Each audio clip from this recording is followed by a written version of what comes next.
usually gives me a notification. I know you guys love the intro here where I sit here talking to myself. I know you do. But if you're in the audience, let me know. You can. Yep, we're live. Okay. Anyhow, let me get back to where I can see what I'm doing. Happy Wine Wednesday. Welcome. Hope you had a fabulous week. Hope your seahorses are doing great. In the pre-game show, we were chatting, and I know Ray's had a pretty terrible week that we'll hear about in a minute, having to do with seahorses. And I know Holly's going to share some about what's going on with Sandy, and Cheryl's had a week with Fry. So I'm going to give the cheers to start us off and say, hope your week was better than all of ours. But it's just open chat tonight. Only other thing I wanted to tell you is I did finally get to do the secondary extended interview with Aquachar, with Brian from Aquachar. The coupon will still hold 15% off if you use the code Seahorse Whisperer, and that video with that code will be up either tonight or tomorrow. You know me, I don't want to say tonight and then not follow through, but I think I got my webcam fixed, shouldn't be blurry anymore, and hopefully audio's all good. But welcome Ray, Cheryl, and Holly. How we doing today? All right. Good. Hanging in there if I don't flood my house. Yeah, Cheryl, let's start with you. What's going on? What happened? Well, I decided I was going to break down all my nursery systems and sterilize them before I have an influx of fry. And the float valve on my wet and dry didn't shut it off like it normally does. The next thing I know, I'm flooding the floor. Mm. It was a bit messy. So what did you do after it was flooding? Like how bad did it I get? caught it pretty quick. Oh, good. It wasn't bad. I mean, I caught it as soon as it started leaking out of the container, but it was one of those things where I'm like, what happened? Oh, jeez. And My none of the basement floor is damn stained from all the floods that it's had. yikes. It makes I've the had case. so many tanks down there with all the reef tanks and everything, and then all the Seahorse tanks, and I'm not a careful person, and because it was basement floor anyway, I wasn't all that worried about it. That made it worse. But there's probably 30, 40,000 gallons have been spilled over the years. Geez. Oh my. It kind of makes the case for that expensive equipment, the sensors that let you know the auto. Oh man, because I wouldn't have an auto top off without like a sensor telling me. And I don't have some of the cool gadgets that they've come out with that will really tell you what's going on in your aquarium. But I want to get them because it's scary. Like if Cheryl, if you hadn't been there to catch it, they'd be toast. Well, if I hadn't been there, it wouldn't have been going on. So. Right. Hey, Amy. But sorry. My favorite though was when we had the big freeze in Texas, and my well was spewing water, or the pressure tank was spewing water out. And I told everybody I was going to set up an outdoor shower and an outdoor bidet because I had all the water pouring everywhere. Right. I've been lucky enough that most of the water splashed on my floor is because of me. Like just because Sean is like every time I go to do huge changes on any of the tanks or like big water changes, I mean I pull out the brute tub and I've got water mixing because I mean I've got bigger tanks. And he's always like he just has to go out on the porch or something because I'm terrible about splashing and like removing a sock and dripping it across. I try not to, but come on, it can be difficult, right? And that leads into kind of Ray. Tell me what happened with your abs this week. Well, the ab tank is down in the basement. It's a 90-gallon tank and a 40-gallon sump. The sump has a lot of live rock in it. That's all I use for my biological. And so there's only about 20 gallons in it. But still, it's a lot of water. So when the air conditioning for that room that have walled off, when it quit on Thursday, things weren't all that good. But I figured it was going to be manageable. I started freezing water in the big freezer and controlling it that way. The next day, my central air for the whole house quit. All of a sudden now, my abdominal tank that shouldn't be over 68 is now up to 76. So I spent a few days busy with 2-liter ice cream containers that I'd fill up with water out of the tank and stick them in the freezer. And in addition to that, I had 2-liter pop bottles I'd fill up with regular water and freeze them and just float them in the tank. And it was just a constant battle, just cycling all these containers. And with a 90-gallon tank, it takes a heck of a lot of containers. Yeah. And I never did get it down properly, but I was managing to keep it at 73, which was a bit better. But fortunately now, Monday I got someone in to fix the air conditioning, central air, and then once that was done, I could devote my time to the other air conditioner, and so I took it apart and was able to find the problem with that with a contact switch, and then rebuild it and put it back together. And now got the temperature down to 64. That's awesome. I wish I was smart enough to know how to do all the stuff you just talked about. But with the abdominalis, because I know with regular seahorses, we say keep them under 74 degrees, and abdominalis are very different. We'll talk about that in a second. They're cold water species. But with regular seahorses, the main thing is to not do anything drastic. Like when I had my big situation with a couple of seahorses that had got really, really sick because there was a temperature spike, the big mistake that I made is trying to lower it too quickly. And the shoot up, shoot down is more the problem than the actual temp, right? So I'm just curious, but with abdominalis, they're literally you guys, what's the temperature they're supposed to be kept at? 60 what? 68 or below. Yeah. So has it affected them, or can you tell so far? Or Well, I think it's too early to tell. Like seahorses are very slow to react for most things that happen to them. right. So I'm not expecting to know for a long time, possibly. Now, something might show up in a short time, but I would say 2 months from now, I might still end up with something resulting from that. Ray, that's exactly what happened in my Takes case. a long I Last, had the temp spike last up. abdominals that Oops, I lost, sorry. Go ahead, Ray. the last ab that I lost, um, she hadn't been eating for 2 months, Mm. and there was absolutely no visible weight loss. Oh, wow. So there was nothing other than her swimming pattern and the fact that I knew she wasn't eating, that I knew she was starving.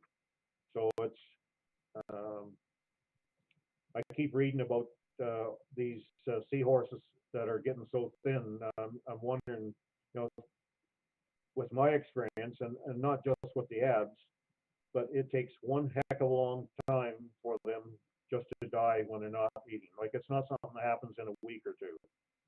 Right. So And um, just to say for the record, anybody watching, that doesn't mean feed your seahorses less. That's not at all what he's saying. It's just you always want to, because the other thing is, in addition to what he's saying, there's secondary problems that come along with it. They stop eating. It's more than them just not eating that's going on with them usually.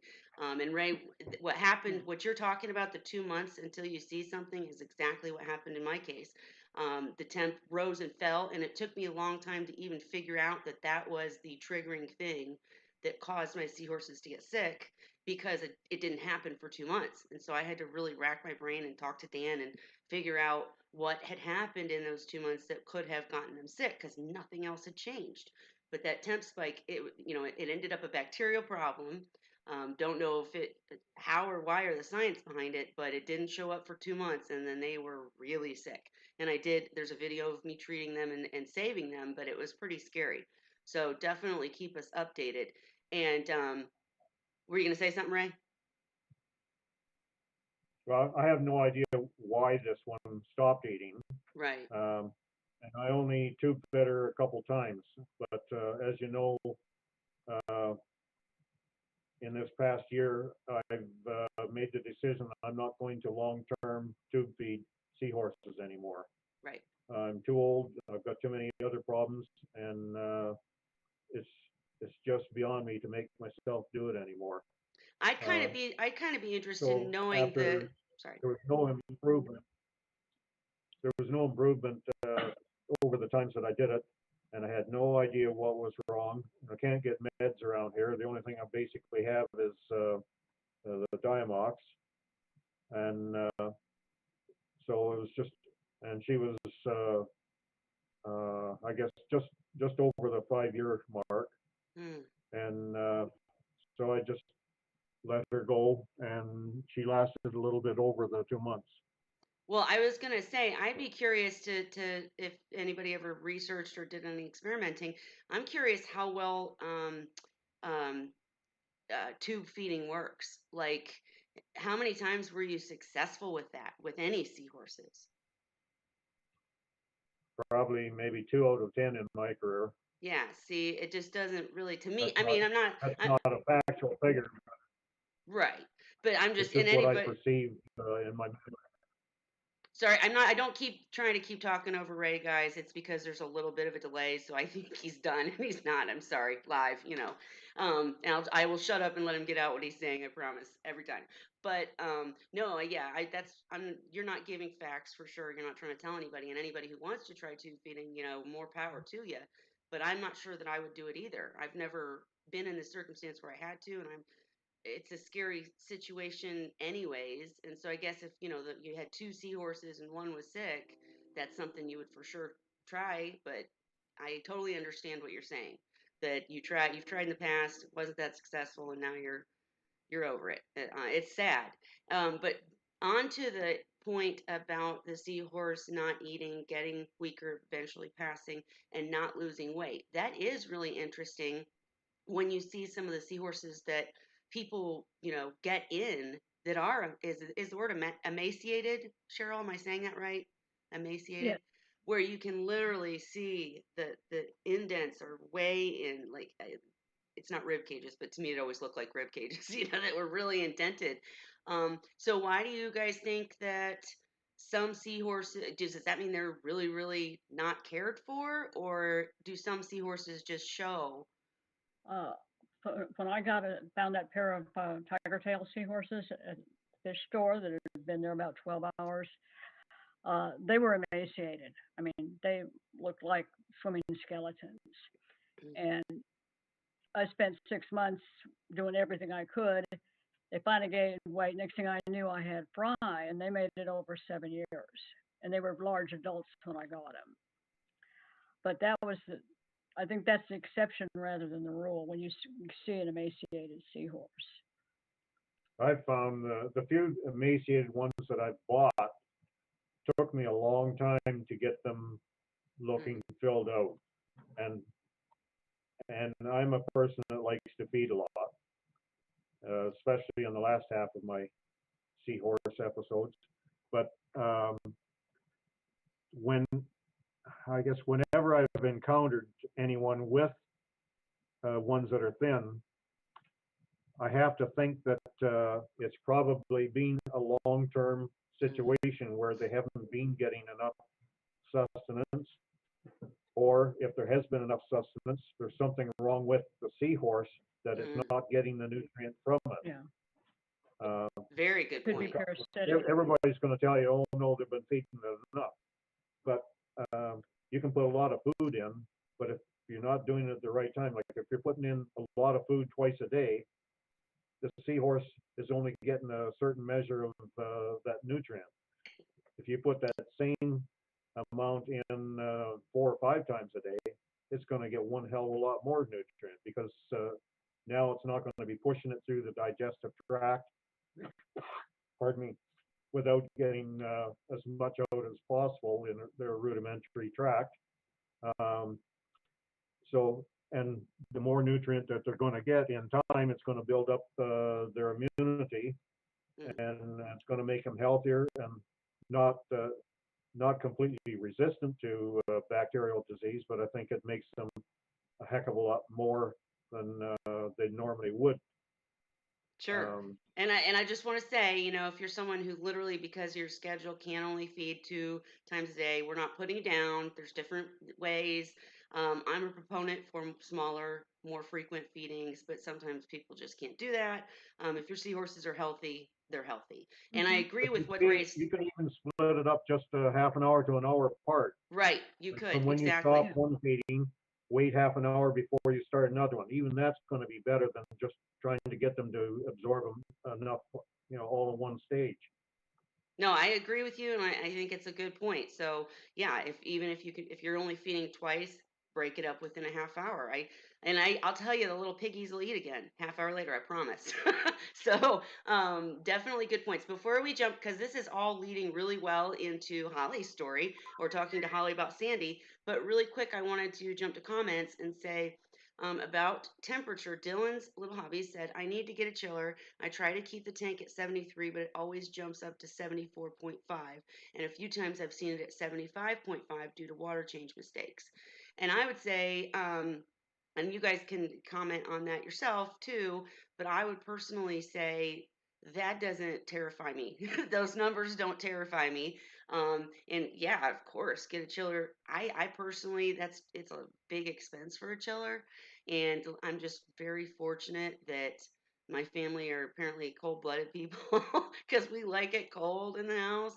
And I went and checked my I'm kind of running off on a separate topic, but I'm going to admit this live. Sorry, I'm rambling. I went and checked my 40 recently and figured out that it's running at like 69 degrees because we keep the house at like 71, 72. That's really cold. And I've talked to Dan about it. I'm going to try to get it up a bit, tell the kids to, just get over it or whatever, because they move slower when they're, in colder water. But the thing I was going to say is it's amazing how much seahorses can handle. We talk on this channel all the time about trying to avoid mistakes. Here are the recommendations that will keep your seahorses doing well long term for a long time. Nobody's going against those recommendations, most of all, not me. But in the seahorse tank, the 65 that has had my bigger, older, fogey seahorses in it, that I left to go to heck after my mom passed, and I admit it, I didn't take care of it. I feel terrible for it. But when I find recently, I decided that I'm cleaning it up because I'm gonna do more things with seahorses in this house. So I want that to be pretty. I want to be able to do pictures and videos again. I realized, guys, when I was doing this massive water change, the salinity was at 1.01. No joke. That's brackish. And these seahorses were fine. I mean, please don't think I'm suggesting this, guys. But why do you guys think that that's possible that they can I mean, obviously it was probably a very gradual thing that led to that because Sean was still topping off and I just wasn't doing water changes. But Cheryl, can you imagine how they survived? I did hyposalinity on marine fish all the time at 1.095. Yeah.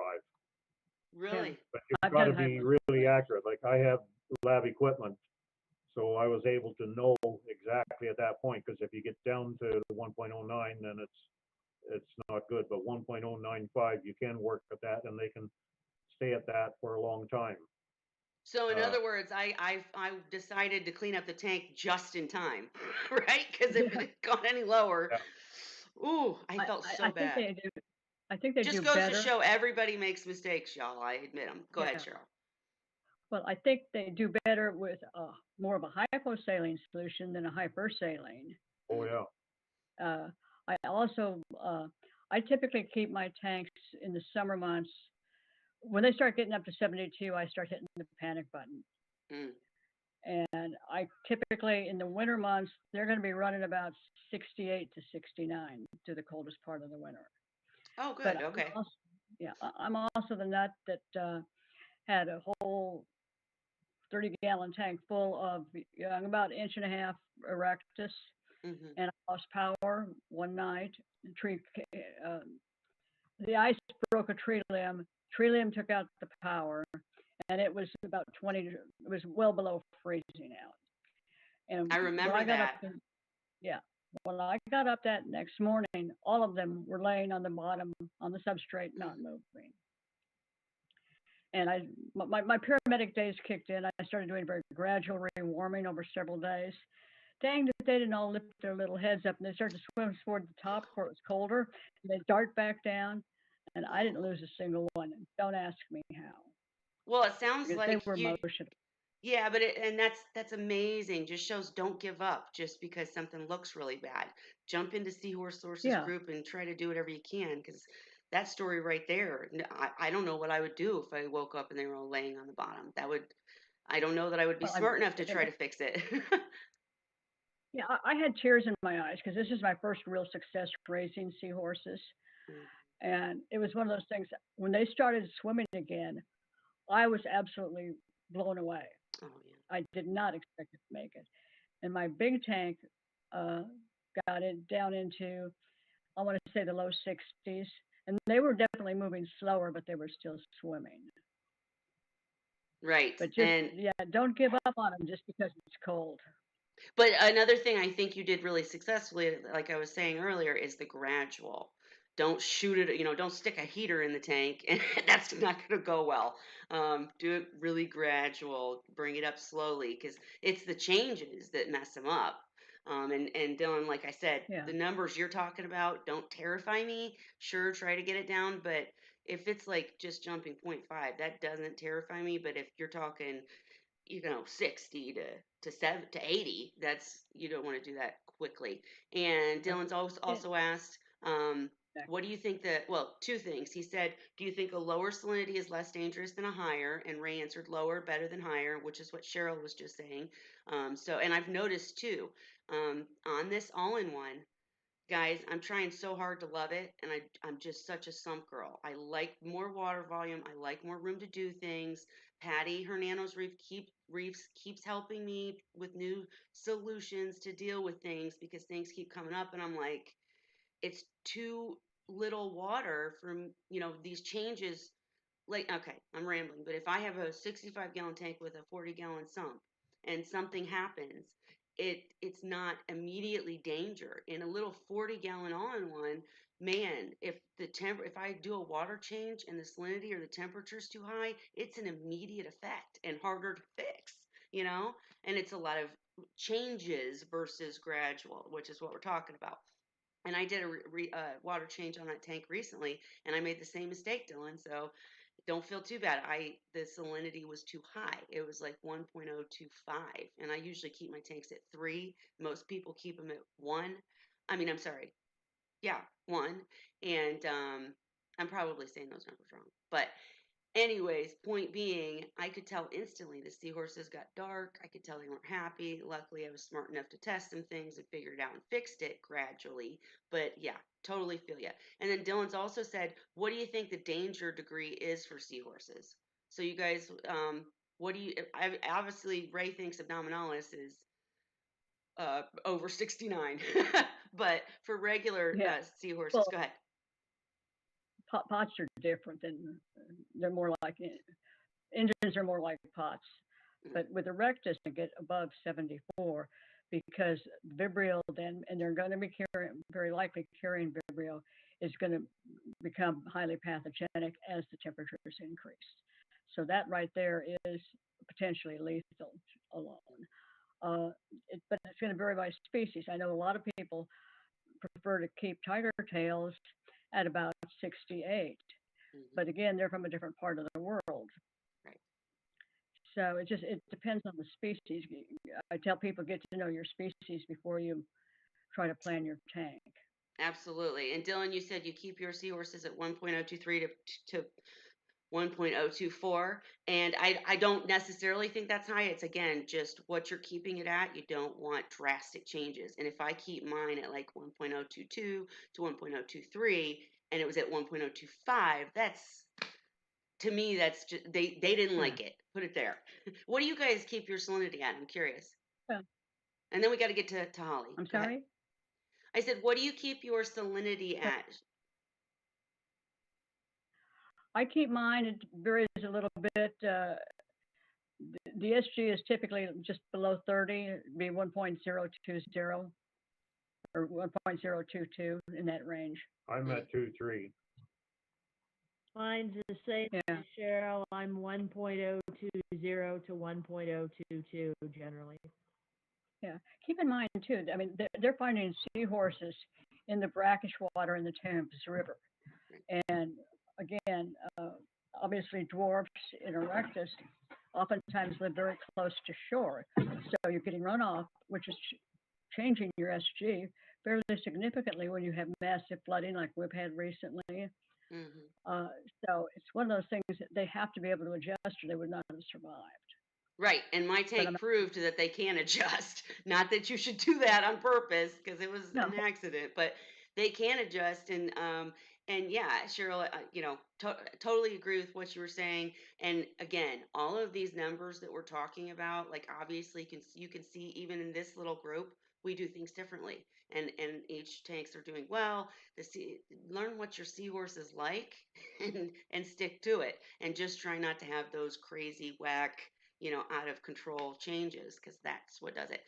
Hey, Brian, I was just telling him earlier well, about the other the thing, Aquachar video being posted soon. But hi, go ahead, Cheryl. We're just chatting tonight. Go ahead, Cheryl. I was going to say, the other thing to keep in mind is uh, protozoans, ciliates, those types of things can be a problem with seahorses, but they have a semi-permeable membrane.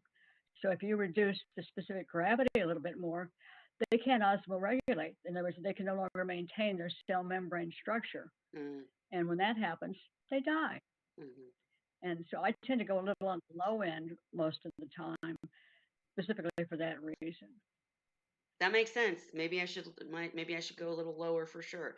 I want to get to Holly, but since Aquachar jumped in, I just wanted to say too, to you guys, I mentioned earlier that I've been having problem after problem with this 40, and I'm gonna post some quick, not videos, but just quick, like 1 minute videos showing the problems, asking what other people do, because I'm just not used to a small tank and the all-in-one. And what happened, I told you guys at the beginning that I second guessed myself and dumped a bunch of bacteria in, and they got cloudy as heck. And again, in a smaller tank, that's a lot harder to deal with because it becomes the white stream mess, and you're constantly trying to get in. The more water changes you do, the worse it gets because you're feeding it, and oh, it's just ugh. Anyways, so I decided I did a water change, a big one, because the lighting that I had been using for the macros was putting algae on the rocks and it was bugging me. So I did a water change and it got cloudy again and I was so angry. And so I am using Aquachar in this specific way where I don't have a picture of it to throw up. Watch for the video, but I am putting it in a little blue sponge thing that goes into an internal filter. So it's one of those little internal filters that just, I think it's even like usually for fresh water, I don't know. But you stick it, it suctions to the side of the wall, and it's just like this big, and it has a spray bar. And you put a sponge in it, and that's all it is. But I put the Aquachar into that sponge. So literally the water's coming through the Aquachar and spraying back out in the tank, just kind of flow. The tank was clear overnight, and I've been dealing with this stuff for so long. So I'll talk more about it as it progresses, but I'm super impressed so far. And there was something else I was gonna say. I see you guys are talking about Xenia. Xenia. Oh, that's what I was gonna say. Is guys, as we talk about temperatures and salinity in seahorse tanks, anybody watching this later, please, please, please remember that while these temps and salinity work for our tanks, most people in this chat don't keep coral. No, I keep gorgonians. They don't. I keep macros. Most people here don't. So you have to consider everything in your tank. That's why people usually suggest doing seahorses in a species specific seahorse tank because coral and macros and all that stuff often need higher temps or salinity. So you have to weigh all your options, right? So, Real quick, too, yes, on a side note, please. uh, this is one reef group that I'm in, but they bought some. I want to say, what did they bring in? It wasn't snails. They Hmm. brought in snails. The next thing they know, they had a massive outbreak of hydroids in the reef tank. Ooh. I mean, I'm talking some good sized hydroids, easily visible Oh, in jeez. massive numbers. So I'm just forewarning everybody, be careful when you're going with snails. Be Yeah, sure to that's clean them something up. people often overlook, and even I. everybody beat me up a couple of weeks ago because I had scrubbed their shells, but I didn't quarantine them. And I've so far I've been lucky. And if something bad occurs, I'll let y'all know. But it's definitely a risk. They need to be quarantined too. You need to at least observe them before you put them in and make sure because that's dangerous. I want to I'd jump to like to make a comment on Go ahead. quarantine. Yes. Um, if you put something in quarantine and you keep it there for even 2 or 3 months and nothing happens, it doesn't mean you're safe. It just means that conditions have not been right in order to stress things so that the problem is going to come to light. Now, you put whatever it is in your display tank, things are different there, then you may end up with a problem that you assumed was gone or not there in the first place. Mm. And Sure. Go ahead. Well, I use coral dip and freshwater dips and a lot of stuff Mm. on anything I bring in, other than the seahorses, just for that reason. And then I quarantine for a prolonged period. Well, one thing I will I feel add the to need to quarantine, I treat it. right, and that's some people treat, some people observe, and I'll just say I'm more of an observer because I don't. I just feel like the more you use in advance, the less will work when you need it, if that makes sense. But I guess that's not the same for coral dips and such, more antibiotics. But in my case, I would say also definitely agree with you can throw macros even or snails or whatever in a bucket with a little airline and even a light, and if you leave it there for 6 months and you don't see anything, you haven't really made sure you're safe. One of the tricks that I use is I feed the tank. So Somebody. like aptasia don't usually come out until there's a food source, right? So Oh my God. Well, you know how I get rid of Atasia? mm, Flamethrower. right, right. I hear you. I haven't seen it in years. But the thing is, if you do freshwater dips, you do coral dips on a lot of this stuff, and you do quarantine, you're dramatically reducing your potential to run into problems. But then Hmm. I'm also OCD when it comes to if it's not aquaculture, it's not coming in the house. And Right. just for that reason. That's a good rule too. And Dylan just said that he thinks that's how he got slime algae, the cyano or whatnot, because of seraph snails being added. So your guys' answer to that is dip, freshwater, and all that. I, that's what I do. I hit them with everything but the kitchen sink. And I hit And them with the kitchen sink too because I'm running them through fresh water. right. And I Hey, do that with macro. And I lose some stuff along the way. I'll tell you that up front. right. Yeah, there are some macros that don't tolerate freshwater dips very well at all, but it's kind of again, guys, weighing your options. What's more important, right? And Ray, Or you can always try a bit of it instead of doing the whole piece of mackerel. You can take a piece off and try it and see yes, what happens. very good Yeah, point. exactly. And I'm curious, Ray, to you because obviously you made the point that quarantining and just letting it sit there isn't necessarily going to tell you you're safe. What did you do, or do you just never add? Well, yeah, I've never really. I guess once I set up a tank, I'm not really adding anything. The only tank I ever did that to was the barb tank, where I put in uh,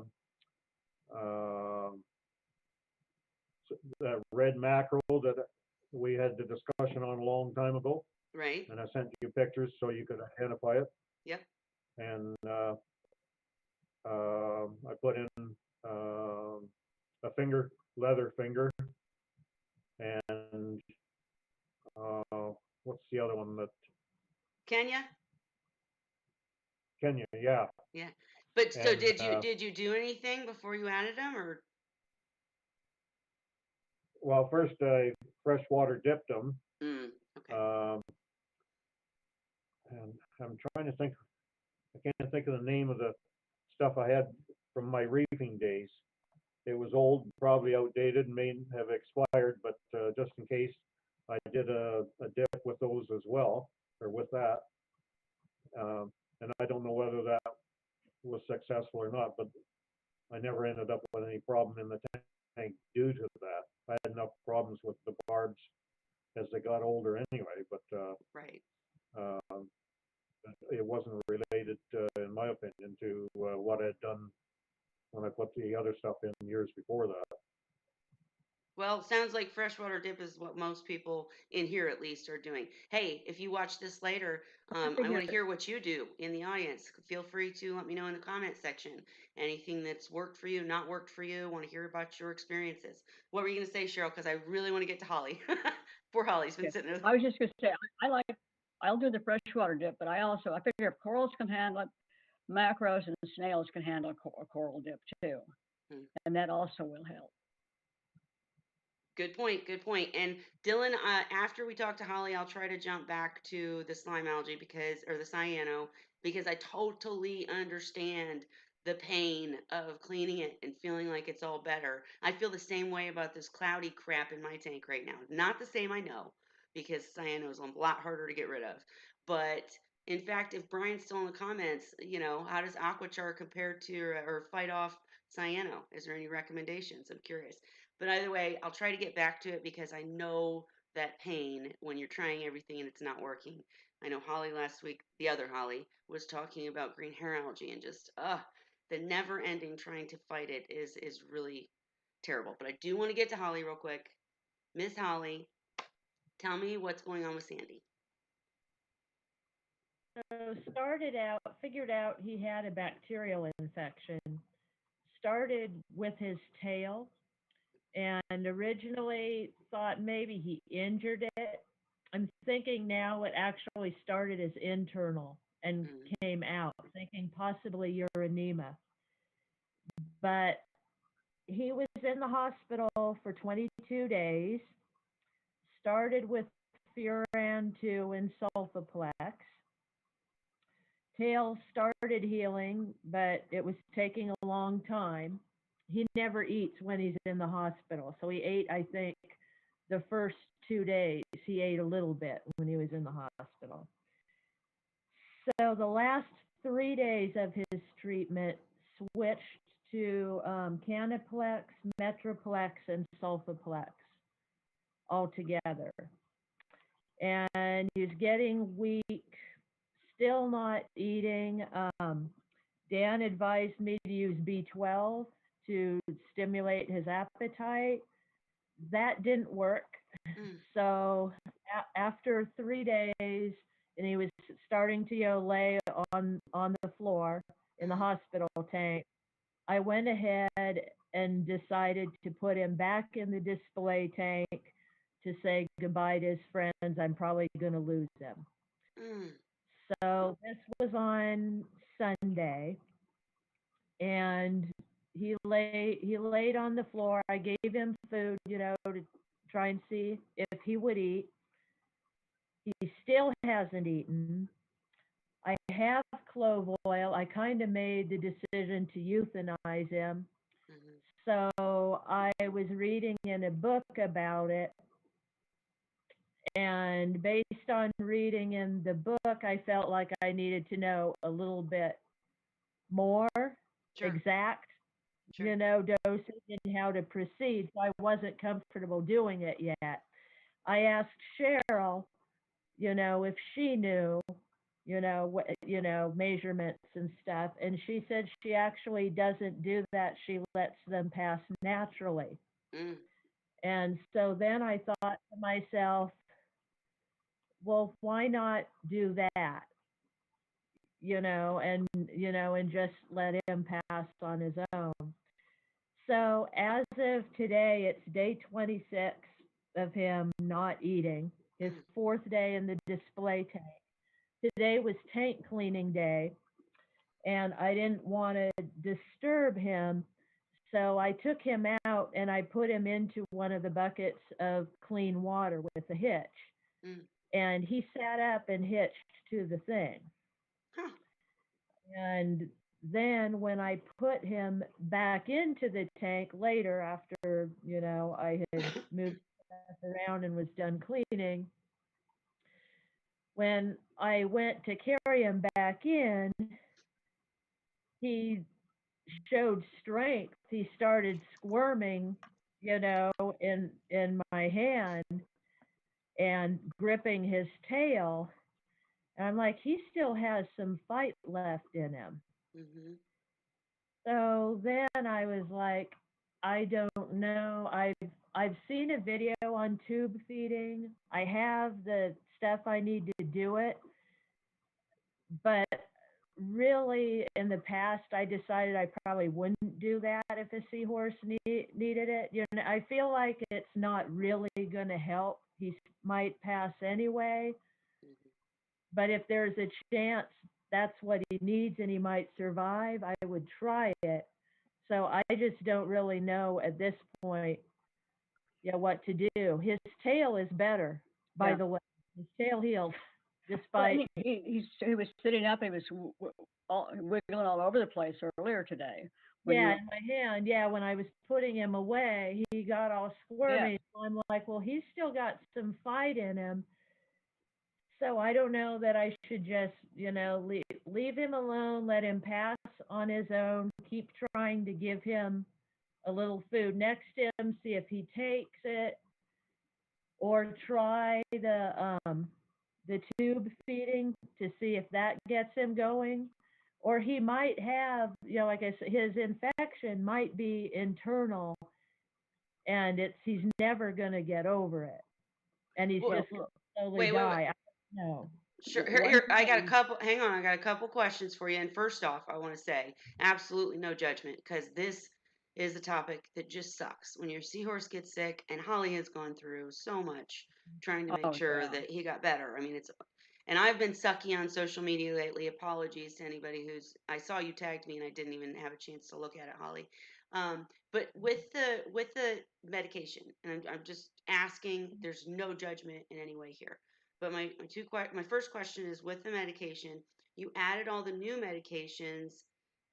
How long into the original treatment did you add the new medications? Only the last 3 days when Dan said to do that. So He said I to can't put, remember. He said only do it for 3 days. because that's the length of the treatment. Oh, okay, It's okay, a it's a 3 to 5 days. So I okay, figure if it's on those ones.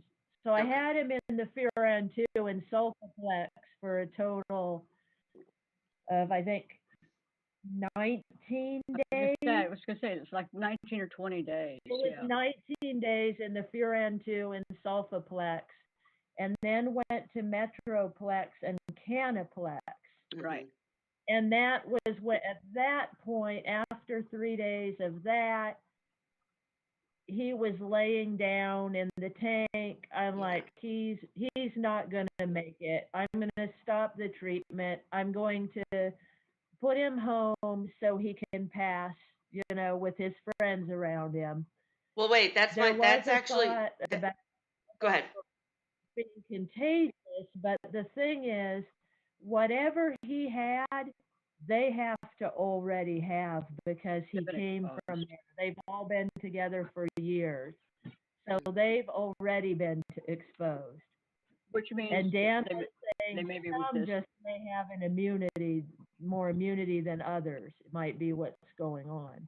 Because they're all still healthy. Everybody else is.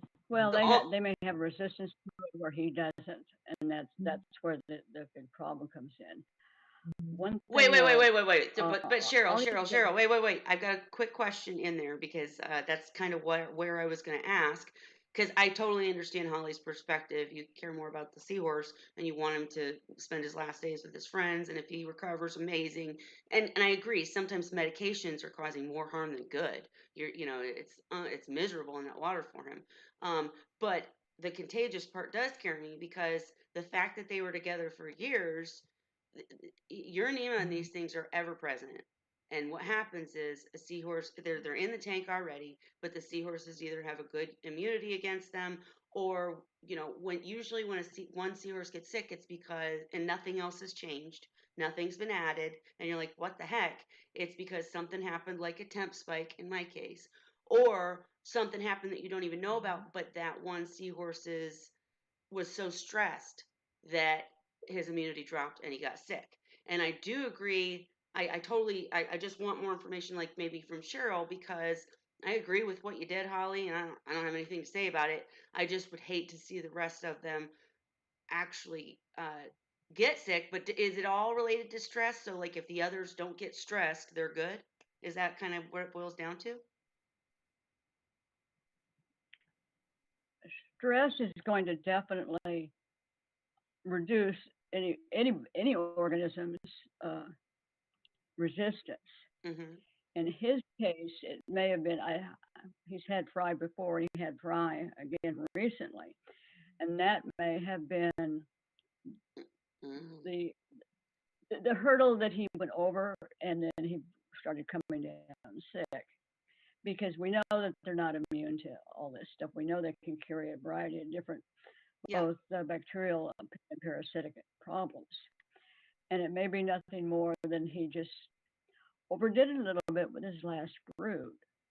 And in that kind of case, or you saying One, that, well, and that's when he got.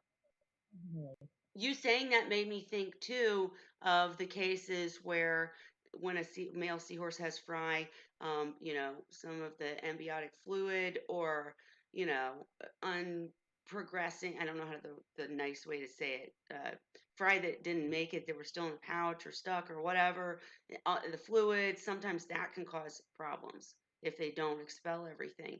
But if that was the case, and that's the conclusion that everyone's coming to, then obviously that's not something that would be um, contagious, I guess is the word, right? Because the only way you're going to look at really worry about contagious is if it's parasitical or if it's, if something added caused it. But as Holly said, for years they've been in the same tank. So, Yeah. right? With respect to your earlier remarks about how much, I can't get it out of me now. I do it all the time, Ray. What to add, to euthanize it, Oh, okay, Yeah. yes, the cold please. boil. Soil, Okay. yeah. I've done both ways. I've let seahorses go the course. I've also used the cold boil. I've never ever measured cold boil when I do it. I put them in a 2-liter ice cream bucket with about a liter of water, and I put a few drops in, let it stir around, and I go by the reaction of the seahorse. If it's too slow in getting a reaction, then I'll put another drop in. And once it starts reacting, I know it's probably enough at that point. So I stop to see how fast it is going, and then I might have to put one more drop in, and then at that point I'll just leave it, because if it's reacting to the point you can see the results, then time will take care of it, rather than having to put more cold boil in. No, Gotcha. wait. So you say What I mix reaction. is 1 liter of water and 15 drops of clove oil. Does that sound? 15 drops. That's I don't huge. think I've ever put more than about 6 drops in a liter. Okay. Well, and if you put too much though, would that not just, I mean, the seahorse just falls asleep, right? We're Do it getting into faster. dangerous territory here on a live stream, so we need to rein it down a bit. But and this is a personal decision, you guys. Well, whether or not the seahorse is suffering, whether or not there is a cure, all of these things go into making that kind of decision. But Ray, is the main result that the seahorse just kind of goes to sleep? And if you used more, wouldn't that Yeah. just happen faster? Yeah, that's what I feel, but it's a waste of cold oil too. Oh, sorry. That's But not funny at another all. method I've used is I just put them in a freezer. I have a big jar. I don't think. I hope I don't have to euthanize that many seahorses. Right. Yeah, I've also used the freezer. Put them in the freezer.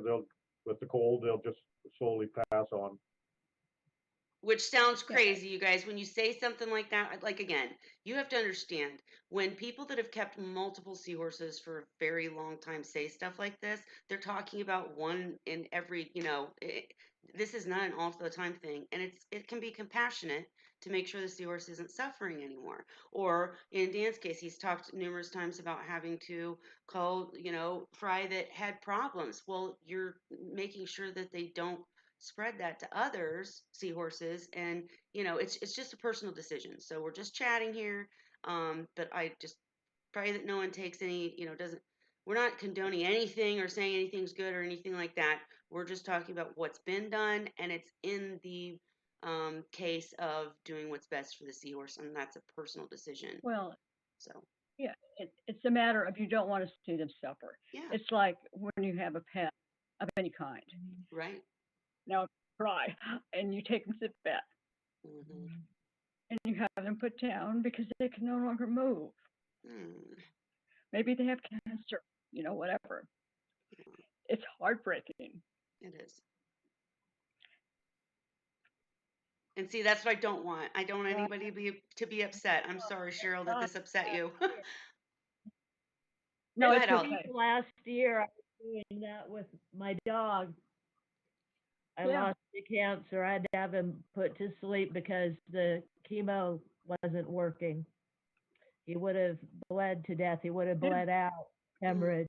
So I had to do it. Yeah, very hard, very heartbreaking.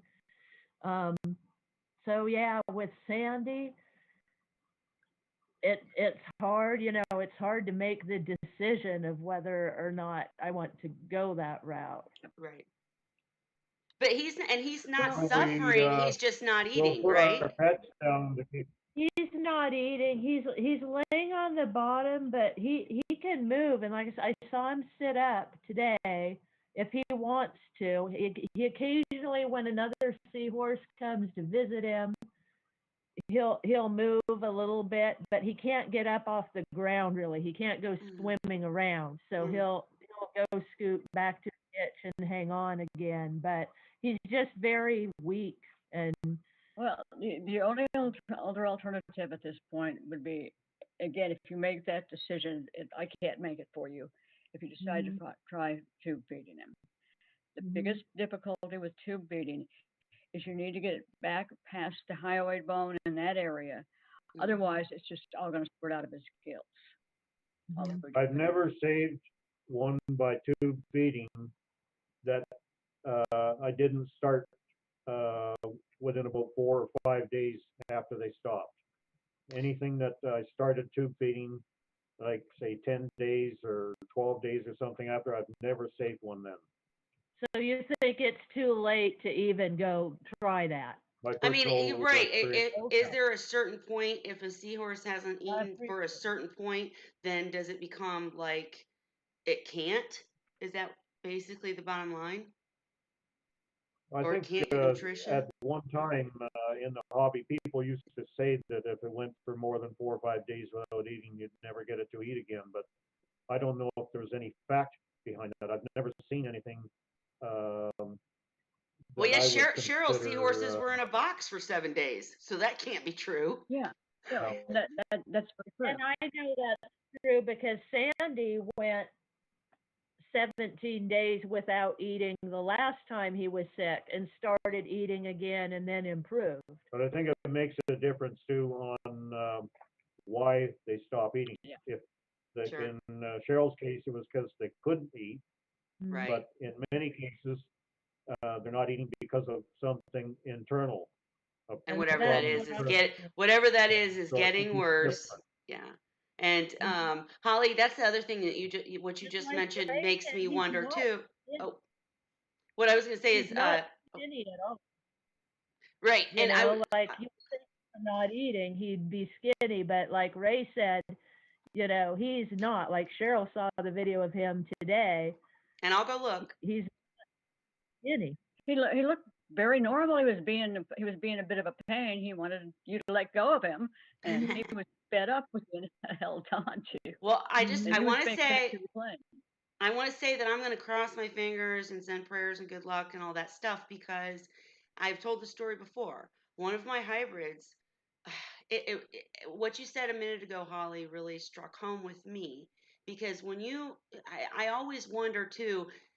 Gosh, I'm sorry, I'm rambling and I'm going in circles. But the bottom line is, people say, "Oh my gosh, you're even considering clove oil," or "Oh my gosh, why are you moving the ends of the earth to save the seahorse?" Here's the thing, though, I can't. It's very interesting to me that the seahorses that have gotten sick on me are the ones that get sick later. Even if I cure them, it's like either it never really goes away, or if another problem occurs, their immunity is just so takes such a hit from that sickness that it becomes this. Then you're constantly battling things with that seahorse, and is it miserable? Who knows? So, but I will say the story that I've said before, where my hybrid got sick. It was the same hybrid that had gas bubble disease on it. Had the tail bubbles, terrible, had to deal with that with Dimox. Then it had a bacterial infection. He wasn't eating like you're talking about. And it got to a point where I was in your situation where I was like, this is just wrong to keep medicating the seahorse. And I ended up putting him in a Yeah. bucket with fresh water and a bubbler, and assuming that I didn't put clove oil in or anything, but I assumed he would just, I kept feeding him, but I assumed he would just go to heaven. Mhm. He got better. I didn't, I mean, it was out of Yeah. medication. The All of thing a is, sudden, out of the blue, he was better. He ended up, and after he got better on his own that one time, he never got sick again. So, I don't know. Sorry. Wow. Go ahead, Cheryl. Wow. Hey, Salty. We're talking I about was just sad saying, topics, but go ahead. some of them, Sorry. we don't have enough medical information as to the efficacy of so many different antibiotics. And we really don't have a perception of what different types of bacteria and parasites in many species are carrying, because we just don't have the ability. Where do you find a fish vet that really knows what they're doing? Uh, and we were fortunate, like with the hippocampus combs, uh, that a human pathologist did a postmortem and came up with about a 98% probability that it was uronema. But that, of course, and that changed a lot. However, we really don't know what we're dealing with from a medical perspective. And until the state of the art gets to that point, Yeah. we're still shooting in the dark. Yep, and uronema is the worst one. Bottom line. I remember Colby giving a great talk about uronema. It wasn't in seahorses, it was in fish, but at the Marine Breeding Initiative, and it's a doozy. It's hard. So Holly, I just want to say hats off for everything you are trying to do, because uh man.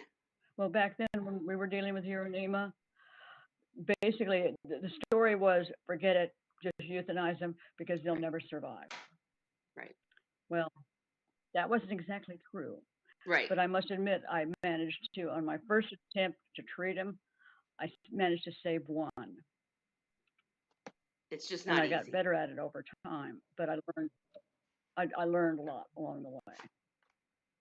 Well, I just want to say And again, it was all because of one human pathologist.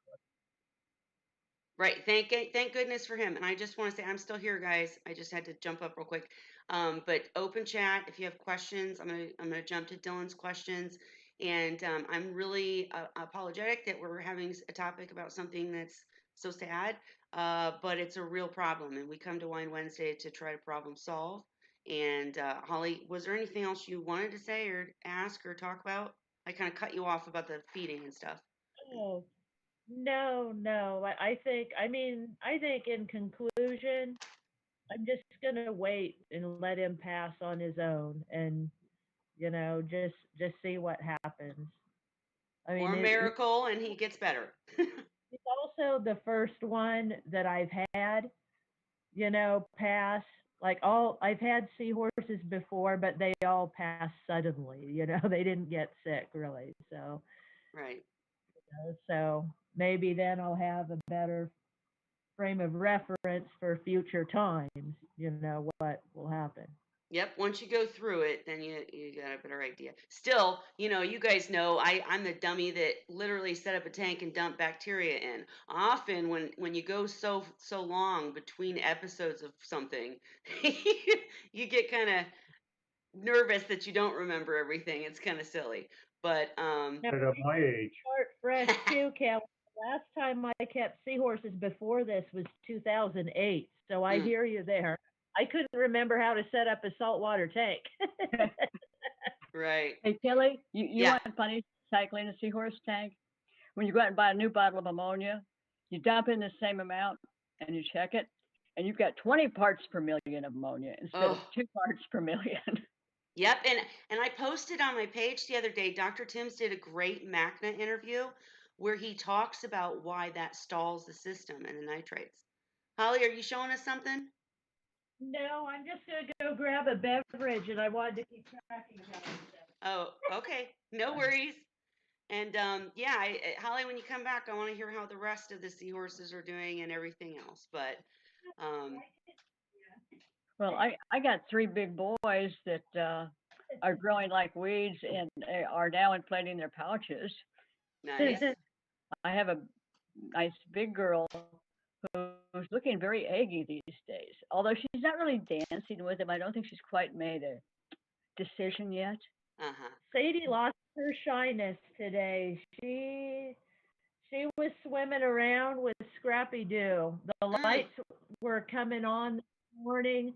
I have my morning coffee like 6 a.m. next to the Seahorse tank. Their morning lights are coming on, and I see Scrappy Doo with Candy on one side and Oh, Lord. Sadie on the other. He's doing his little vibrating thing to both of them. And then you're trying to They're convince both me, responding to him. trying to convince me that Danny got in on that one because you posted the wrong video. Yeah. And then That was funny. I'm like, so Sadie actually she suddenly overcame her shyness and was swimming around with him holding tails and teasing him. Then she'd leave and come back to see if he's looking at her, and so they're swimming around together. And then here comes clumsy Dandy, who's never been a great swimmer.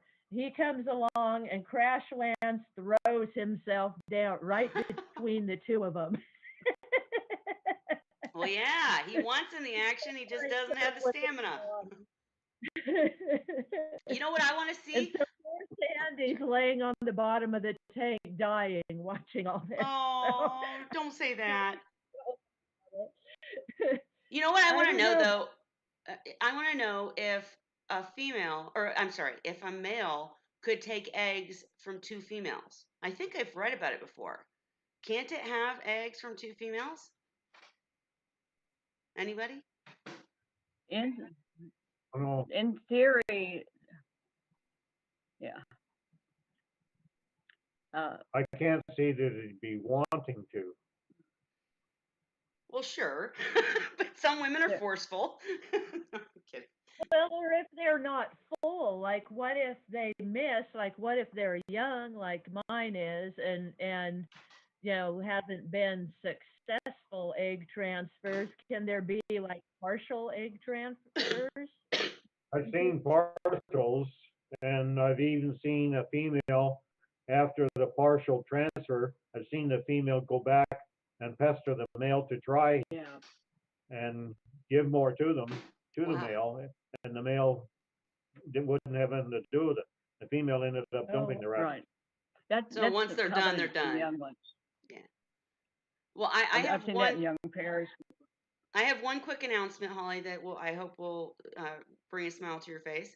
My female from Holly that's been super duper shy. I mean, like, I just felt like she didn't like me because she would hide from me. I recently got 2 more males, and in fact, go to my page and help me pick out a name for each of them. One's very sparkly, but anyways, the sparkly male has decided that he loves your female, which also needs a name, y'all. I need help naming these seahorses. But I got a little video of I've some. never named one in 18 years.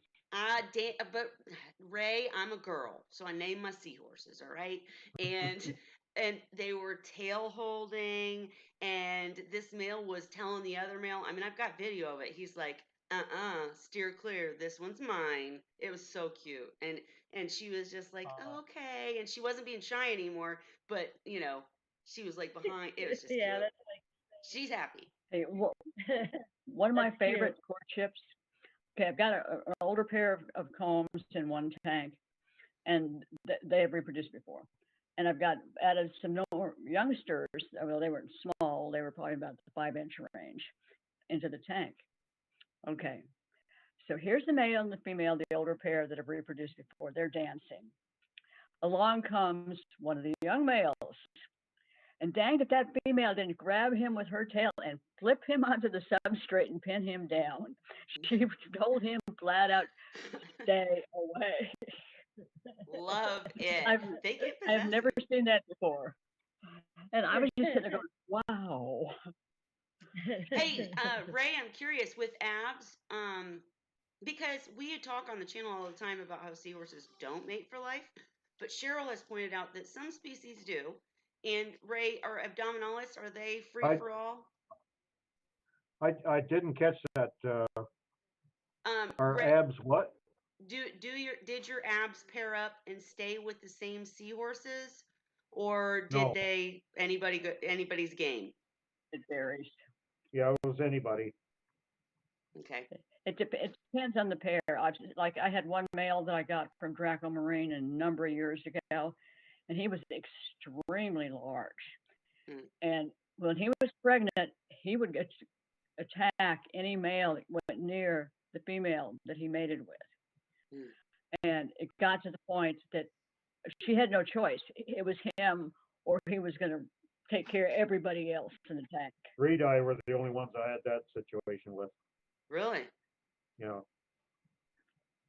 Well, It's interesting how species are different. Like, I will say though, in my Erectus big tank, when the fogies were young, the biggest, purplest, beautifulest male is the one all the girls wanted, and he would go for all of them.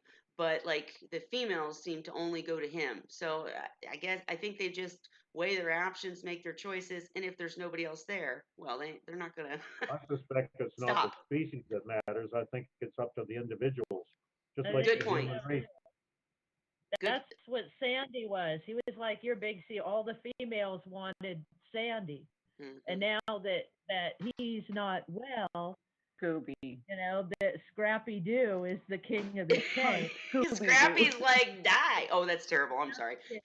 Well, it depends on the size of the male and the level of aggression that they're exhibiting to maintain control of the other males in the tank and part. This big male, he had no qualms about putting anybody on the substrate. He would actually, when he would snick another male to chase him off, you could see a horseshoe mount shaped pattern on the other, like a bruise on the other seahorse. Oh my He was gosh. playing around. So Yeah, have you this thing, guys oh, I keep cutting people off. I'm sorry. Have you guys ever experienced males that are just aggressive even when they're not courting? They're just aggressive, period. I've talked before about my bachelor tank that held 3 males that were just butt heads. I mean, they'll go. and if you're watching in the audience now or later, if you think we're crazy talking about because your seahorses are so nice to each other, let me tell you, some are not. I mean, they literally go after each other like snick biting and tail whipping and body slamming. I mean, some males are. I've never seen a female be that way. Have you guys seen a female, or have you seen a male Well, this, when they weren't courting? this male that I had that was so big from Draco Marine, he had no qualms. When he was pregnant, if she would start to even look at another male, he would go over and nail her and drive her away. Mm. I mean, it was total, absolute control. But he was huge. He was a huge erectus. And he was one tough cookie. Have I've you guys never ever seen mine get really aggressive, but I've seen them all, even the females. I've seen them snip at each other when they're angry, especially like at the food dish. Like Sandy did it sometimes, but Dandy was the main one. He would lay in the food dish like it's a territorial thing, something. He'd lay down in the food dish and block the food. And I saw even Candy snip at him once for doing that, for like, get out of my food. Well, this male, he would swim out into the tank every morning to be fed. And you see everybody else but his the one female that he mated with on a regular basis, you see everybody else scattering away from him because he was heartless. Mm. He I've also ruled the seen tank. I've also seen smaller males take on and win with bigger males, so it's not always size. Oh, yeah. And I personally have never seen a female get snippy, so that's interesting to me. My females have I always have seen been it both with friends, the and rectus. I've seen a rectus do it, and I've seen combs do it. Not to the same degree that the males do, Yeah. but they definitely can get a little miffed, so to speak. Yeah. it's Like a quick personalities. outburst. Yep, it's personalities, like Ray Get it, said. let- Hey, Yeah. Cheryl, before I'm going to cut it soon, guys. So if you have any questions in the comment section, ask them now. It doesn't matter if it's related or not. We're just chatting. But Cheryl, I wanted to ask update on the yellow and oranges. Any color differences? Are they still doing great? What's going on with them? I still have a male that's orange, and he tends to, depending on his mood, he can get very orange or he'll lighten up a little bit. Mm. I have two. One is what I call a lemon yellow. I mean, he is a brilliant day glow yellow. The other one is a slightly lighter yellow. And the one that started out with darker lines, he's just plain, he's yellow. Wow. The one female that, the big female that they sent me, I mean, she is good size. I was really amazed. And she's yellow. The other two females right now, I'm still trying to figure out what they're doing because they're tending to stay more orange, but they have darker lines, and I'm not sure how much of that is a matter of maturity. I'm suspecting that's what it is. But all three males are inflating their pouches now, and the largest female is definitely showing interest, so to speak. So I'm just kicking Nice. back, enjoying them, and I've got the bucket out that I go and sit on and watch them. Nice. Hey, I So want to that's why I'm say getting the nurseries ready. hi, Chimp the Reefer, and I can't pronounce the name, Kyaw. If this is, I apologize if this is a serious comment. We got a bunch of Fishing. trolls last week. But um, the comment is my seahorses are laying at the bottom of the tank. They seem to eat fine, but they aren't looking very good and aren't swimming much. We need a little bit more information. Anybody else want to jump in can, but what do you mean by laying at the bottom of the tank? The first comment I'll make is that when I did get the seahorses from Holly, I was very surprised by how shy they were. They literally would not lay at the bottom of the tank, but they'd hitch to a rock and kind of lay up under it. And I just had never experienced it before. As long as they were eating, as long as, they'd get up and swim around once in a while, it was fine. And then when new seahorses got in the tank, they were fine. But if your seahorses are literally lying at the bottom of the tank, I need to know the parameters of the tank, if they have hitches available. What else do we need to know, guys, to help with this situation? If they're eating, but Tank, how long is the tank? One thing, I have some of my seahorses like to lay on the bottom. They'll hitch their tail on something. yep, Dandy likes to lay in the sand because it's soft. I figured out. So they kind of have their own personalities, but I would say they're all doing it and right. they're not hitching. If they're just laying, then it's a real problem. I would need a lot more information about how long the tank has been set up.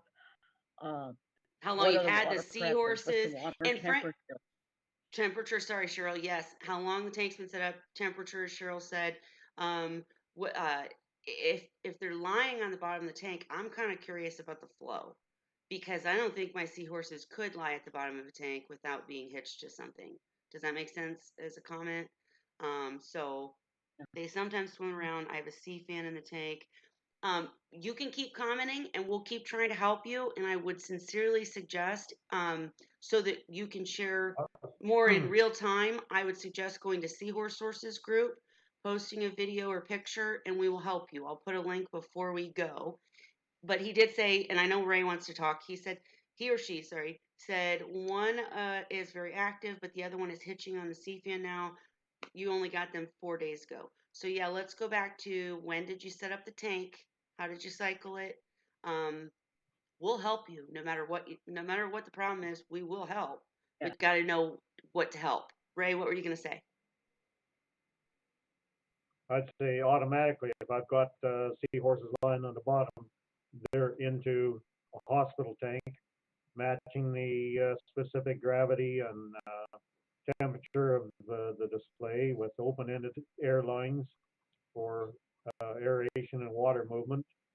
And sometimes just that new water might be enough, but be prepared, get some medications just in case to be able to do treatment. Yeah. And it's probably related to water conditions in the display tank. So once you have the seahorses into the hospital tank, then you're going to have to consider what you're going to have to do with that display tank. But that's going to be based on the information that Kelly has been asking for.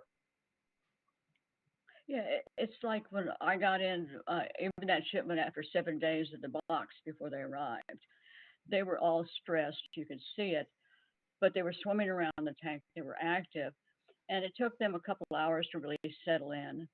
And then I gave them food, and they all started eating and have been hitching and acting totally normal since then. But that's one of the things, and I agree with Ray, that I look for is I want to see how the seahorse is responding in the new tank. Because sometimes, again, well, like you have some oddball seahorses. You have your seahorses. They like to hang out under rocks and stuff. The latest seahorses that I got in, they don't hide. I Right. walk up to the tank. I turn on the blue lights, the actinics, first thing in the morning, and they're all swimming to the front of the tank, acting like they're starving to death. Right. Well, and I was the only reason I was even bringing that up is just to say it surprised me. So if anybody that's been doing this for a while and knows that their tank is up to par and the seahorses just act kind of hidey, they might just like it. I mean, I was surprised. That's why I'm just trying to say that. But in this case with this person, yeah, definitely. They all are. Yeah, that's kind of a red Right, they flag. all are. And the thing is, if you are able to, you said you set it up 2 months ago. How did you cycle it? And are you capable of testing the tank right now? And if they're all laying on the bottom, like Ray was saying with the hospital tank, even if you don't have one, if you have a bucket and you make fresh salt water and you have an airline, if you put them in the bucket and you see them respond differently to different water, then I would say that would be another sign that maybe something's going on with the water. Um, I'm trying to, without knowing more details, I'm trying to watch as you're commenting. Sorry, but you set it up to. What Go ahead. what size tank is it? Yeah. What size tank? I think you said 4 seahorses. Correct me if I'm wrong, but yeah. If you No, but can, if what you're how able to many gallons? type out the gallons, the temperature. Let us know if you've tested and have no ammonia or nitrites, and the salinity maybe too. Go ahead, Cheryl. Ammonia, nitrites, specific gravity, temperature, all of those would place have serious potential serious impacts on them. And just to say again, a picture is worth 1,000 words sometimes. A video is even better. So I'm gonna actually get the link to Seahorse Sources group right now because we'll continue to help you here, but to see it's better. Is he on Seahorse Sources group? Is he already a member? I don't know. That's what I'm trying to find out, Miss Cheryl. But I'm gonna definitely Because put the I can link. add him Yeah, and we can go from there. yeah, absolutely. So I'm getting that link right now. And I'm not trying to push you off on a different place because we'll help you here. It's just the comments come in slowly, and if you want immediate help, like you're really in trouble, go to this group where we all are, and we'll help Yeah. you. Um, Horse Sources group. Oh, how in the world do I share from here? Let's see. I'm trying. But go ahead and ask other questions, guys, or talk or something while I'm trying to do this nonchalantly. Are these seahorses, did you get them from a breeder or did you get them from a fish store? Whoops. Sorry. But yeah, no, all these questions are good. And absolutely, that's what we want, is to help people here. And so no judgment or anything, but I just linked the Seahorse Sources group. So if we can't get to the bottom of this during the stream, please come join us in the group and post a video, and um, we're going to go through it all with you and try to help you help your seahorses. Real quick, while we're waiting for more responses, the Seahorse Corner said, Martin F. said that a male seahorse can get 2 ladies at once, even a few days apart, according to him. And Martin F. is in another great group. He does the, I'm not going to do the name, Seahorses Help and Advice. And he also does the, what's the Zostere group? It's Dwarf Seahorses. I don't know the name. I'll try to look for him and link him soon. But Martin is one of the people that really helped me when I first started with seahorses. Amazing. And if he's seen them do it 2 days apart, I believe it for So sure. I have a question then. If Go ahead. they can conceive like that a few days apart, when they have the fry, does that mean the later fry are going to be premature or not cooked long enough, you might say? It just means they're all going to come at the same time. That's what I But figured. will some be better off than others? Some will have a better chance. But the thing is, if you look at the kind of stuff that I think that's going on with is with the young males that really haven't quite figured out the whole system yet. Mm-hmm. And if you use a macro lens and shoot pictures of newborn fry from a very young male on like his first brood, and then you shoot pictures of his fry 6 or 8 or 12 months later, you'll see a huge difference in the development of the fry because the male has matured. And so his pouch isn't feeling quite so full, but those babies aren't going to be quite as big, anywhere near as big. Mm. Well, it's difficult to get people that are in the UK on this show because just the timing difference. It's like, yeah, it's really hard for them to come at the time that we go live. But I'm gonna message Martin and see if I can get him in here to explain a little bit to us, because I want to hear about this. And listen, I'm a human person that's had twins, so I know that's, and actually I'm getting too personal, I know it, but my twins were actually conceived 3 days apart. I'm going to end the conversation there, but I'm telling you, this stuff can happen. I'm not even going to touch that one. No, let's not touch it, but I'm telling the truth. The doctor they were capable of showing that baby B was conceived 3 days after baby A. And yeah, I had a great marriage at that time. Anyways, point being, if it's true for us, they had like 4 or 5 kids all at once. Holly, same father, of course, and it was only 2 babies, but they couldn't be more different. So it makes sense to me that a seahorse could. I mean, I know we're talking with a seahorse about 2 different people, and that was not the case with me. But right, what? What'd you say, You don't Cheryl? want me to go with my next question. Nope, no more questions. No more questions. But yeah, I mean, I'm being serious. So I could see, if I hadn't been at that point in a faithful marriage that was great, there could have been questions, because literally that was the case. And so I could totally see that that's a possibility for seahorses, as we've said, probably not what they're trying to do. And a male probably doesn't want more after he's got him. Totally different situation for a lady who doesn't even know she's pregnant yet. But anyways, yeah, we're going to stop that line of questioning and just say, I could see it. What's stressing Sandy? There you go. Well, the thing is, too, why Sandy got sick. He's the only one that had fry. And then his last batch of fry was when he got sick the first time. And then when he came back, then Scrappy Doo was in the picture. Mhm. Yep. So I can see that. Well, the Seahorse Corner said that's what Martin told her, or him, sorry. I'm sorry. When I'm live, I get tongue tied. So sorry. Anyways, my male Cash, the one that's due any day, was courting 2 other ladies after he was knocked up. Now that's a different thing too, because like the females start making new eggs to give to the male, and I know literally after they give birth, the female's right there ready. But that's surprising to me that he was courting 2 other ladies right after Knocked Up. Wow. I mean, I can't imagine that they could, like, I don't know the science of it. You guys, we're getting way deep. Obviously, it's too late, but I can't That's the imagine that thing. he opens the pouch back up for more eggs after maybe if a few days, because if it's like an incubation. I don't know. I need the science of it to understand how that can happen. So you saw the courting 2 or 3 days later, but did he take any more eggs? Is my real question. Um, and the final thing, guys, is uh, Kya. I The hope I'm thing is, saying that he right. does Go ahead, Cheryl. contractions. Go He ahead. does contractions to open his pouch to receive more eggs. He's going to be pushing the eggs that he already got out. Ooh, good point.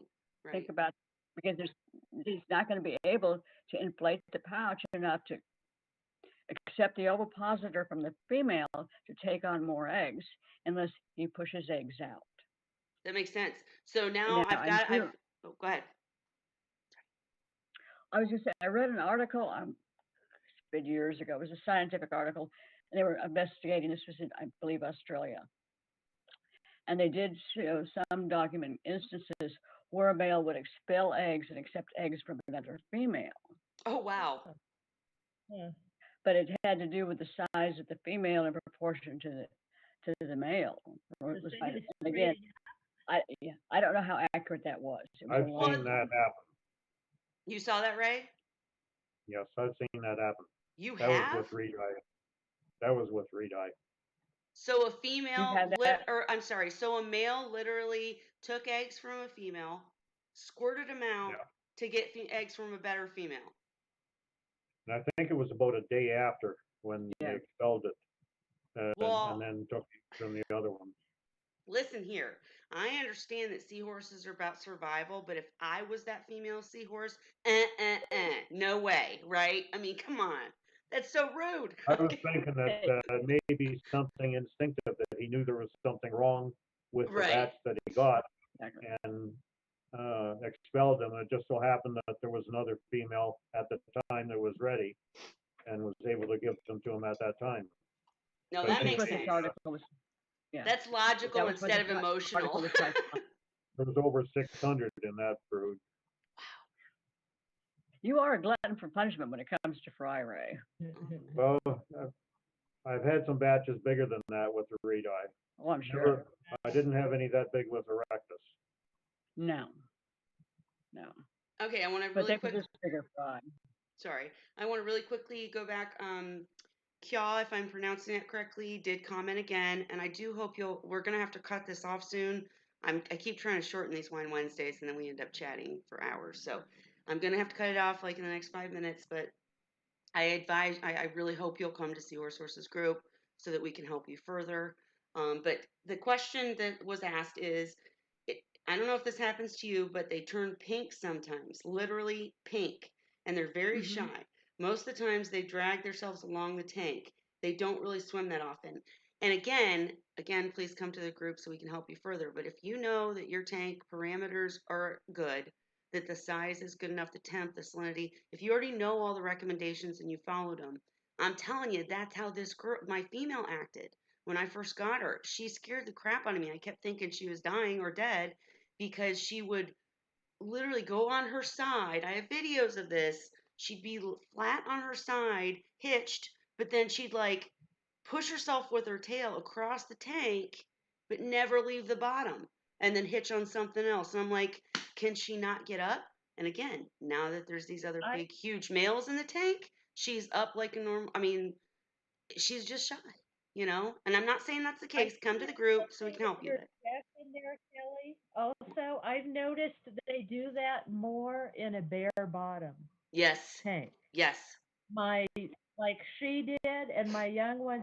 I don't see them doing it now. Really, they've kind of outgrown it because I think they've learned they can't get down there. Right. But No, I you're think so absolutely right because and they see something like underneath and thought that they could go through the bottom of the tank. Yeah, and I exactly. will I've I had will I will actually not only agree with that, but I will say that the big huge males that Seahorse Source generously sent to me, they Of course, Dan probably never spoon fed them like I do with a turkey baster, but they don't like to eat off the ground. They literally will No, eat a bite or two, and then they wait for me to turn the flow back on at full force, and then they'll catch it from, from the water. I don't even And I I don't even really think bother to turn off the flow. hang on, I think Holly's really right about the bare bottom. So I'm curious if your tank is bare bottom, because in my case, people have instructed me to maybe even paint the bottom, because they do. They don't, and that makes sense. If a seahorse is literally swimming sideways, it might be because they're looking down and seeing open air. Good Thinking they point. can go there, Yeah, or seeing something, or seeing a reflection, being or confused. Yeah. I have watched juvenile combs in a bare bottom tank literally swim around and tap the bottom and flip sideways. And basically, they're like mimicking movements of the reflection, although Dan says they can't see the reflection. Right. And they'll swim around in circles and they'll tap again, and then they'll swim up and they'll dive back down. And I've watched it sometimes for 15, 20 minutes at a time, just sitting there, sitting. What are you thinking, Seahorse? Well, And it's maybe obvious they that's a don't point for comprehend it. sand.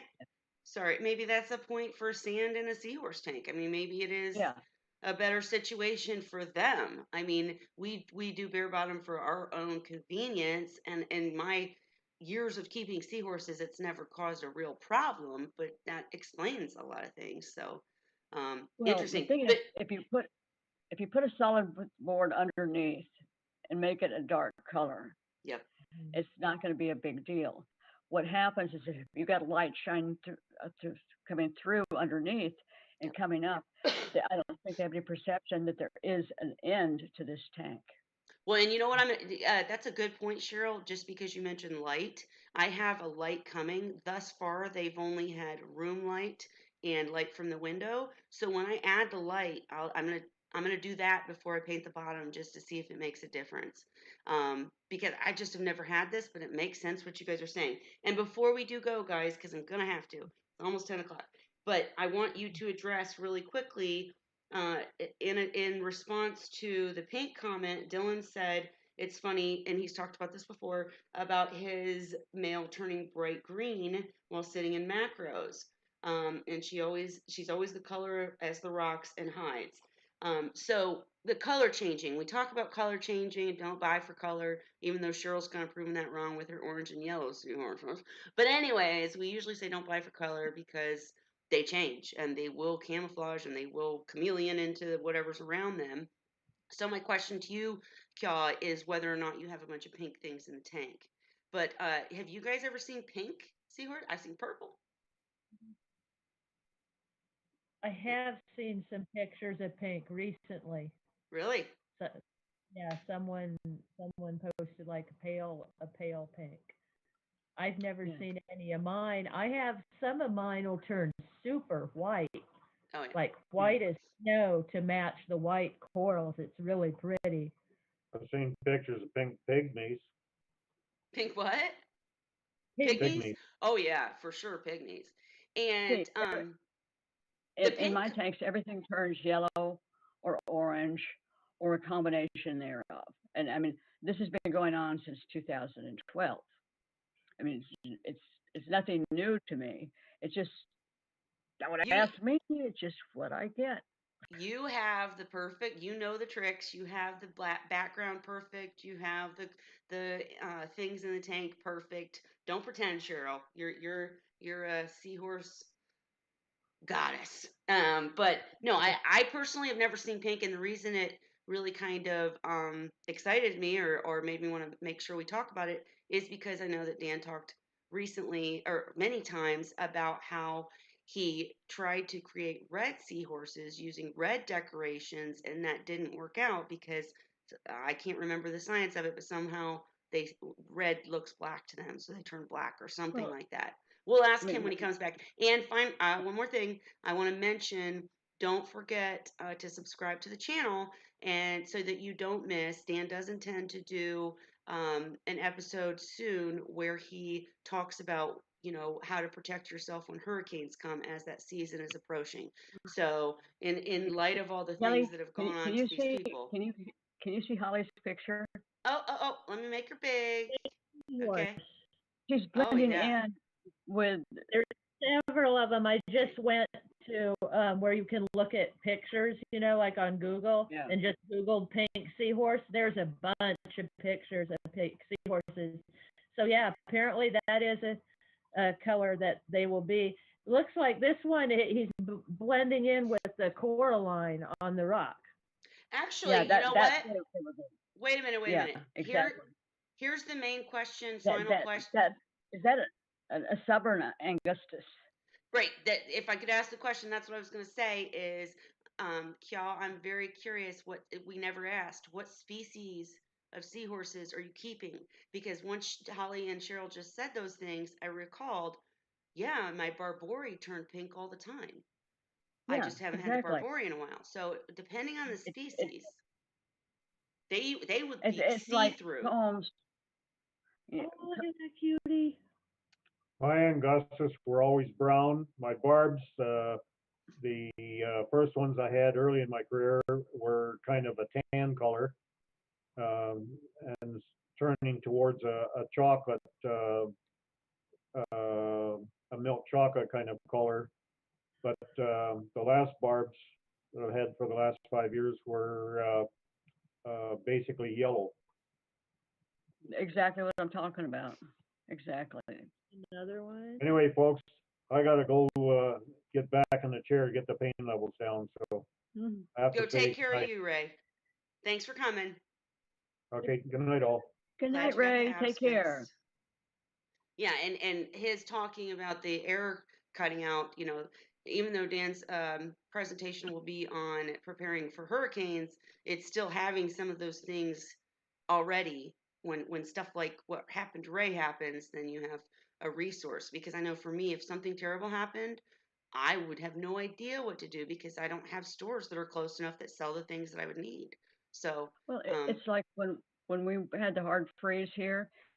I know people with reef tanks. I'm talking like one friend of mine has a 560-gallon reef tank and a smaller 120, I think it is. They mhm, lost power for 5 days. mm, jeez. And fortunately, they happened to have artificial fireplaces that were gasoline powered. And he literally got to the point that he was siphoning gas out of his truck to keep the heaters going. Mm, And I mean, that's the kind of stuff you see with a hurricane. Only you have a lot more physical damage to structures. But I mean, people lost roofs and stuff with the severe weather we had. So it's not just hurricanes. It's yeah. And for here, it's fires every summer, and that reminds me, I have to pack my fire evacuation kit still. mm, Exactly. And jeez. here we are, it's June. Right. That's Well, I crazy. have a I list can't of what imagine. to pack, but I need to pack it. But Well, everybody you're Holly. You're gonna have to share that list soon. Hey, Seahorse Corner, I saw your comment. We want to see more pics and learn more about it. If you ever want to come in and join us to chat, just let me know. I can send you the Zoom link. And anyone who wants to join in the Zoom, if you really want to share or have legitimate questions, we welcome you.